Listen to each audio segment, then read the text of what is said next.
For this product's 3D interactive instructions, download the free Built app from the App Store or Google Play. An iPad displays a Built product overview page showing how many people, how much time, and how many steps the project entails. Users begin with the end in mind and review what tools are required and what parts are included. The instructions proceed step by step with voice and text guidance.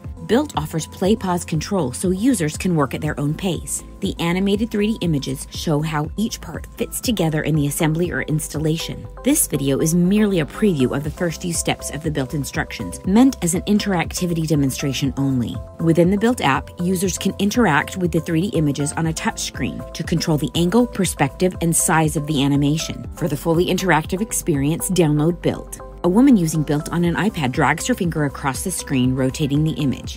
Pinch to zoom. She enlarges the image and taps on a part for details. For 3D interactive instructions, download Built on a mobile device.